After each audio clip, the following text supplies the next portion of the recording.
ತೆರೆ ಮೇಲೆ ತೋರಿಸಿದ್ದೀರಿ, ಇನ್ನು ಪ್ರೇಕ್ಷಕರು ಅವ್ರದ್ದು ನಿರ್ಣಯನೇ ಎಲ್ಲ. ಸೊ ಹಾಗಾಗಿ ಇಷ್ಟು ದಿನ ಅದು ಹೆಂಗೆ ಅಂದರೆ ಥಿಯೇಟ್ರ್ವರೆಗೂ ತೊಗೊಂಬರೋದಷ್ಟೇ ನಮ್ಮ ಕೆಲಸ.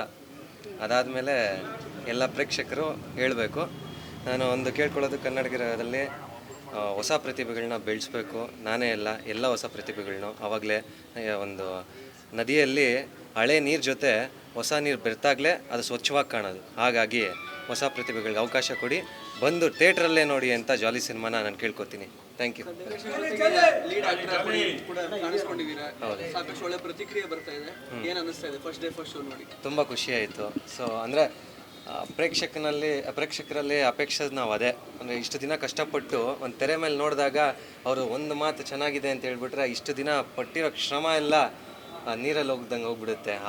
ಬಾ ಅನಿಸುತ್ತೆ. ಸೊ ಹಾಗಾಗಿ ತುಂಬ ಖುಷಿ ಆಯಿತು. ಕೆಲವರಿಗೆ ತಂದೆ ಮಗಳ ಎಮೋಷನ್ ಇಷ್ಟ ಆಗಿದೆ, ಕೆಲವರಿಗೆ ಕಾಮಿಡಿ ಇಷ್ಟ ಆಗ್ತಾ ಇದೆ. ಸೊ ಎಲ್ಲರೂ ಬೆಳೆಸಬೇಕು ಹೊಸಬ್ರಲ್ಲ ಅಂತ ಹೇಳ್ತಿದ್ದಾರೆ. ಏನು ಅನ್ಸುತ್ತೆ? ಹೌದೌದು, ಅದೇ ಥರನೇ.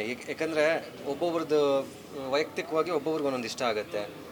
ಸೊ ಹಾಗಾಗಿ ತಂದೆ ಮಗಳ ಇಮೋಷನ್ಸ್ ಕೆಲವೊಬ್ರಿಗೆ ಇಷ್ಟ ಆಗ್ಬೋದು, ಫೈಟ್ಸ್ ಇಷ್ಟ ಆಗ್ಬೋದು, ಡ್ಯಾನ್ಸ್ ಇಷ್ಟ ಆಗ್ಬೋದು.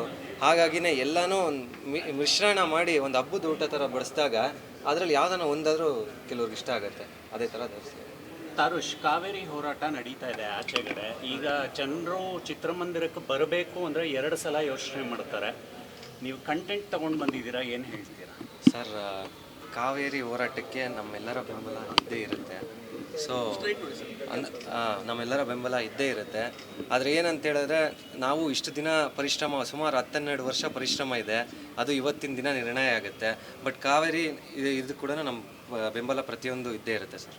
ಲೇಟೆಸ್ಟ್ ಹಾಗೂ ಇಂಟ್ರೆಸ್ಟಿಂಗ್ ಸುದ್ದಿಗಳಿಗಾಗಿ ಬಾಸ್ ಟಿವಿ ಕನ್ನಡ ಚಾನೆಲ್ನ ಸಬ್ಸ್ಕ್ರೈಬ್ ಮಾಡಿ. ಹಾಗೆಯೇ ಬೆಲ್ ಐಕಾನ್ ಪ್ರೆಸ್ ಮಾಡಿ. ಇದರ ಜೊತೆಗೆ ಫೇಸ್ಬುಕ್, ಇನ್ಸ್ಟಾಗ್ರಾಮ್, ಎಕ್ಸ್ನಲ್ಲೂ ಮಿಸ್ ಮಾಡದೆ ಫಾಲೋ ಮಾಡಿ.